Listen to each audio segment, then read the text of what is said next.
All right, welcome back for the episode of Carnivore Trades. Today is Wednesday, May 3rd, 2023. If you're not done so already, please give the video a thumbs up, like, comment, subscribe to the channel. Come find me on carnivoretrades.com for swing trading alerts and analysis. Anyways, let's get into it today. So, very interesting session. So really choppy here for the most part post FOMC. Essentially, we got kind of what the market was waiting for a long time. Really, just waiting for the Fed to say pause. The Fed did say the word pause, but they kind of left it more open-ended, right? So they said, Powell said mostly it's going to be kind of data dependent moving forward.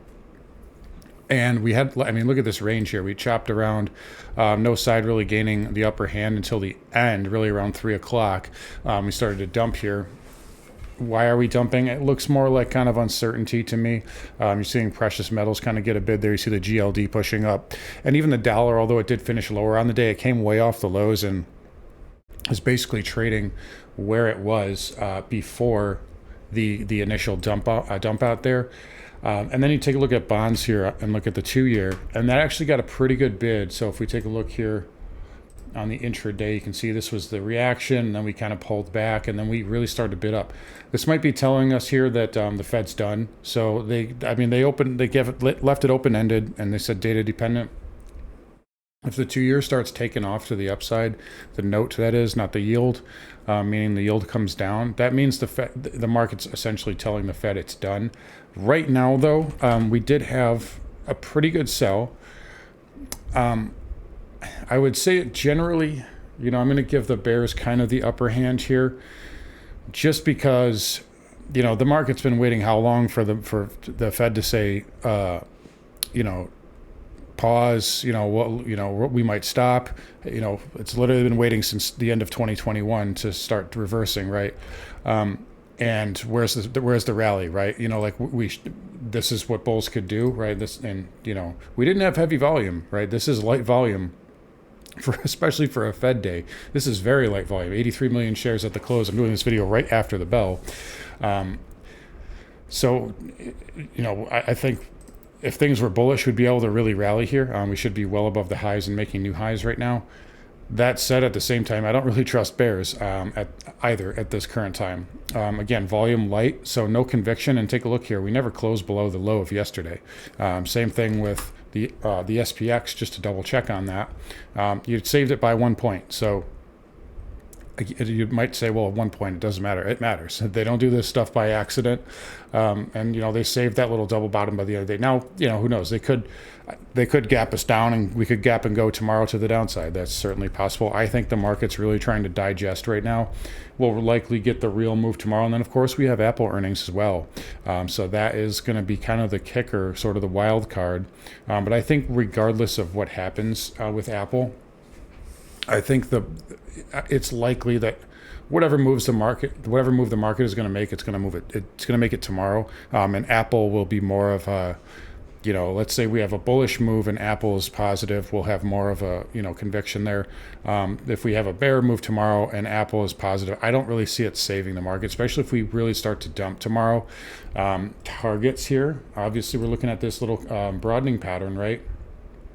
I would say this upsloping trend line is minor at this point, but it is a good psychological benchmark kind of where the market is, from a technical standpoint, I suppose. But right now, I think this broadening pattern is pretty good here. You could also make a case it's just really kind of a big diamond pattern, which can be a bear reversal. It also can be, if we clean it up, an M pattern. So an M, you have a slight higher high on the double top, and then you come down, basically to the double bottom, and then you make an A, which is a lower high there. That's certainly possible as well. On the bull side, I think you need a face ripper tomorrow. That's really what you bulls want to see, because they just disappeared today. I think they had everything on a silver platter. The Fed said the word pause. They said it's on the table, and bonds are acting like, right now, like that is the case. Like they will probably pause at the next meeting. I thought they might indicate that they would do it today. The Fed funds rate now after a quarter basis point hike is over 100 basis points ahead of the 2-year yield. So there's really no reason that they can't do it. The 2-year yield, by the way, finished all the way down at 3.85. So it's well over 100 points below the Fed funds rate. So they're ahead of the curve. They can pause if they want. I think they chose their words a certain way because they want speculation out of the market, right? We've got like, Pepe coin and, you've got NVIDIA and, some of these stocks, Top from the other day, these things that are just, meme stocks, meme coins. They want that out of the market. They want to reverse the wealth effect. So I think they kind of left it open-ended there today. But either way, from a technical standpoint, you move down tomorrow, this is going to be support. There's your 50 MA. There's your broadening channel there. I would expect a bounce of that area. Tomorrow, again, for bulls, you just want to see a face ripper. And, really just a close above today's high at the very least, preferably a close above the previous day's high. So 414.82. Like you just want to see a conviction move, and we don't have any conviction on either side, which, big surprise, it's been the case really all year long. So still stuck in this range. Looks like we're stuck here, 405 to 415 again, which is very frustrating as a trader, but it is what it is. You got to trade in the market you have, and it's certainly possible that we've put in a top, but I think, again, there's just no conviction, no volume. Even though that sell-off the last week we did get over 100 million one day, or actually, 97 million, so not even quite 100 million. Again, it just goes to show here, light volume generally is telling you there's not a lot of conviction in these moves. We did lose the 20 MA. We got back below this trend line, but we didn't close below yesterday's low. So I don't trust bears either, but I think tomorrow it's a lot likely we'll see much more of a real move. If we look at the triple Qs here, that's down 65 basis points. That did close below yesterday's low, so decisively. But again, still, it's not like, it's not like this is broken here. You closed basically right on that 20 moving average. It's not like we had a huge breakdown. Now, if you break this trend line here convincingly, then, that's a different story. By the way, with Apple reporting tomorrow, I am watching this rising wedge here. So we'll see how that behaves. You could, if it behaves like Microsoft, maybe it gaps up to 175. If it behaves more like AMD, well, AMD, pretty good sell there, dragging the semis down today. Qualcomm also reporting that's down a little bit in the after hours here. But either way, Apple, maybe it gets down to 160 if on a miss or something like that. Obviously, that would drag the market lower. Again, it's really all going to come down to tomorrow's price action. We thought we would get clarity today, and just like it's been all year, we have no clarity. So still remaining neutral here until either side really put, I need a bear. If it's bearish, I need a bear break with 120 million shares, and just, breaking support and following through. And then on the bull side, we got to take out these highs. Everybody acts like it's so bullish right now, but where have we gone since February 2nd? We haven't really done anything. And speaking of, it's been really just 5 stocks anyway, but you look at the equal weight S&P, and that's making lower highs here. So ultimately, the bear case will win. Again, don't fight the Fed. They do want the market lower. It's pretty much that simple. It's just a matter of how long can they hold this up for, and how long can positioning remain net bearish before we have to shake out more bears, or can things get bad enough that we just start selling? It's really that simple. But right now, still kind of neutral. Unfortunately, I thought we'd have some more clarity, but we don't. But those are the levels. So watch that broadening pattern there tomorrow. Triple Qs here, again, rising wedge. So we're still stuck in that range. Again, that gap got filled and we backed right off of that. Maybe there's a chance that we could come down in here and then pop up one more time. Again, same thing with the SPY. Maybe there's room for a higher low. And we could still get up there. So that's definitely not to say that that can't happen. But right now, I would have thought the bulls had an excuse to do it today. Take a look at the Russell on the corner of my screen here. That was power bidding all day long, and that still finished green. So again, not a lot of conviction from bears. But you'd reject the 20-day moving average. This is a weak chart and a weak technical position here, and it's been doing jack since that bear pennant breakdown. So Russell definitely on the weaker side there, although it did finish green. So we'll give it that. Dow down 82 bips. It did lose yesterday's low. It did not lose that pop from Friday. So the two out of 4. The SPY saved yesterday's low. The Russell obviously didn't test yesterday's low, and then the Dow and the NASDAQ lost it. So a little bit of a 2 out of 4 here. But again, just no conviction, right? So I don't really trust either side until I see a lot more here. Semiconductors, again, taking a hit, obviously, with AMD coming down. Nice rejection off the 20 MA, and we talked about that upsloping trendline, so that's still backing off there. Again, this is still a net win for the bears if the semis are under pressure. You come down here and test this pivot again, it's not likely to hold on the second try, but maybe they can put in a higher low. There's still room for one more pop here. But again, it's going to need a lot of help from the rest of the market. IGV on the weaker side, that did make new lows, right? So that took out that 425 candle. So you had a little kind of bear flag pattern here. And it did break down a little bit today. Again, you're going to need, if this is going to find support, it's going to need to have kind of like a big tail candle or an engulfing reversal. Same thing we talked about with the spiders. You needed to see a rip your face off rally tomorrow. But again, I think the market's just kind of digesting things tonight, and we'll see what we get tomorrow. But IGV coming in a little bit. They should have some support right around, if it does come down, there's kind of a gap right there, and there's your green bar, there's a pivot. So right in this area could have some support here in the short term, but definitely on the weaker side there. And again, that one was a market leader for a while, and it's now a leader to the downside. Transports here, they still held up 16 basis points. Still came way off the highs, as you'd imagine. We touched the 50 MA and then came back in pretty sharply. This can still, if the market shapes up, this can still push higher, and you can maybe, attack this high one more time. I just don't see a ton more upside than that in the near term. If this starts to roll over, this area is not going to hold again. We hit it, once, twice, 3 times, lower lows. So if you put in a lower high and it comes back down, this is, probably going to get down to 12,900, maybe 13,000. So transports here, they're not dead in the water yet, but again, lots of lower highs here relative to the rest of the market. So that is a net bear signal there. All right, bonds, we talked about a little bit. The 2-year getting a bid, 10-year up as well, up 60 basis points here on the futures. And the 30-year up as well. So still hanging in there and still defending this kind of area there, that 50 MA.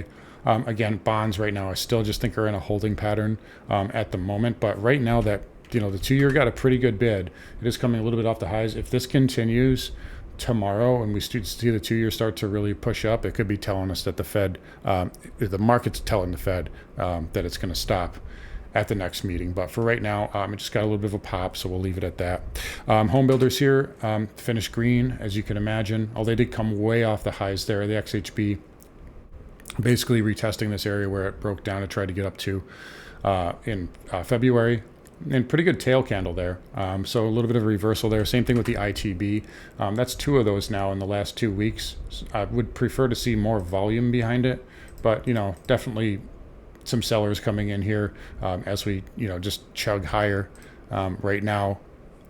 It is what it is. The Fed's pausing here, so generally when rates come down, that's good for home builders, but a lot of this price action here is from positioning and it's from things that happened within the last year. Moving forward, they're going to have a lot of headwinds here, but still holding up though, although it did have a pretty good tail candle there. VNQ, a little bit of an uptick in volume there. This is still on the weaker side. I do not like general real estate equities here, just at all. Then XLF coming into the lows again, down 1.14, losing yesterday's low. I'd say this maybe has some support right around this area, 31.75, but definitely lower highs there. Again, the KRE, new 52-week lows. It just saved. Looks like, they just closed it barely above yesterday's low there. 38.11, 5 cents. So just a minor save there. This is still into a lot of monthly support right here. But I just don't like the upside in these regionals, and the same thing with the big banks there. A lot of monthly support, but I just don't like the area. Broker dealer is very weak today. New closing low going back to March. And again, if they don't save this here by the end of the week, we got 2 days left, that's a bear flag and a continuation. So this can, 420 should be support, but, you've had a nice consolidation here, so you've just built up some pressure to be released. So I think they need to save this probably, I would say tomorrow, because they're not going to save it on Friday if we break down.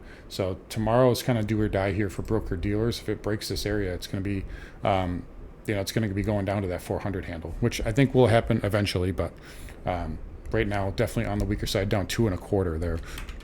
Crude here, getting hammered again. This is down 10% just about in the last 2 days here. I like crude here in this area for a bounce, not a long-term pop here, but we did pierce this this $70 level.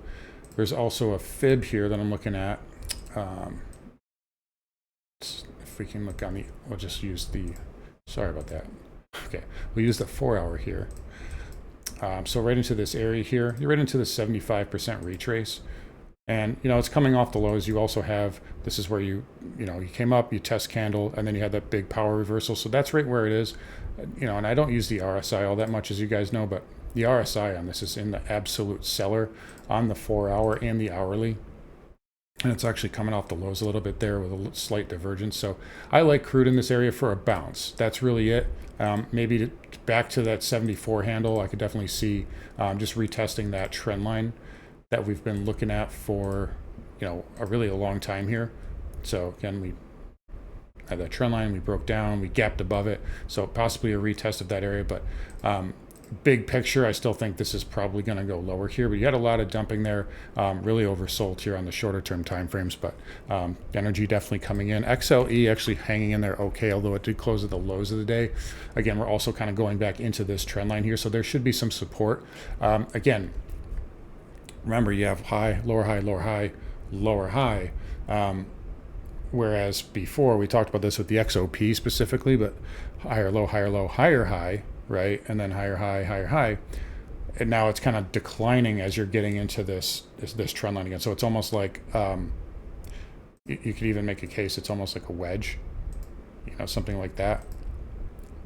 So, this time it had a lot of momentum hitting that trend line. This time it had a lot of momentum. Now it's declining. So I would say you're probably going to get a short-lived bounce off of this, and then it's likely headed lower. But this still should be support at least one more time on XLE, and it does kind of coincide with that level there on crude. Same thing with XOP. Again, going right into that green bar from March. And then OIH, essentially, you're going into double bottom here, right? So short-term oversold, should pierce double bottom, and then I think it gets a bid. But this can go lower. And again, remember, that is a weekly inside bar. Despite that little gap up that we had a few weeks ago, you still closed inside of the red. And so that is still technically an inside pattern by the way that I do it. Anyways, nat gas here, that came in again, down about 3%. Did come decently off the lows, but still a lot of work here to do for nat gas. It did fill that gap from the 14th, so a little bit of a positive there coming off the lows as we got closer to the FOMC, but definitely on the weaker side as well. Really all energy getting hit here. Dollar index, we talked about that a little bit earlier. It was red today, but notice how it came pretty nicely off the lows by the end of the day. And even with PMs kind of rallying, the dollar, kind of closed, reasonably okay. If we can look at, I'm just going to pull up my dollar futures. Yeah, it closed. It wasn't terrible there, we'll say, on the DXY. So not a terrible close there. But again, I think the market just has uncertainty. And when there's uncertainty, it goes to safe havens. Again, we saw bonds bidding. Obviously, we're seeing precious metals bidding, gold there, getting a bid. That probably wants to test 2050. Then silver also bidding as well. That will probably test 26. And the dollar bidding as well also. Obviously, like I said, due to uncertainty, platinum coming in a little bit. This isn't quite broken yet, but this has got to get going here pretty soon. Definitely not good to see it red where the dollar's down and gold and silver are up. But, it's still holding that 1060 area, so it can still get a bid up to 1100, maybe 1110. But definitely a little bit on the weaker side there today. Copper here also weak, down 43 basis points. Again, you do have a daily chart inside bar that's setting up for one more move lower there. All right, lastly, over to Bitcoin here. And so Bitcoin really just kind of hanging in there. Again, is this a leading indicator again? So is this kind of a, I don't know. Is this telling us that we've got one more move up still? You're holding that 50 moving average. It's been a pretty good leading indicator the last couple of days or last couple of weeks, really. It preceded that little sell-off that we had last week. And then it kind of predicted that little pop that we had Thursday, Friday. So we'll see what it does here. I would still give it the upside bias for now, as long as it holds that 50 moving average. And really the weekly patterns, nothing, it's not broken yet. But if you start to lose that 50-day moving average and you start to take these lows out, then the top is likely in. But for now, it's holding up. So we'll just leave it at that. Again, still pretty neutral with Bitcoin and general equities as well here. It's just, no conviction on either side. Definitely have to be careful. Just beware, though, that this can be a bearish reversal pattern here. Big diamond, big broadening pattern. Could they take it up one more time? They absolutely can. But it's up to bulls and bears to prove it still. So anyways, guys, going to wrap it up here. You guys take care. Come find me on carnivoretrades.com. I will talk to you all tomorrow.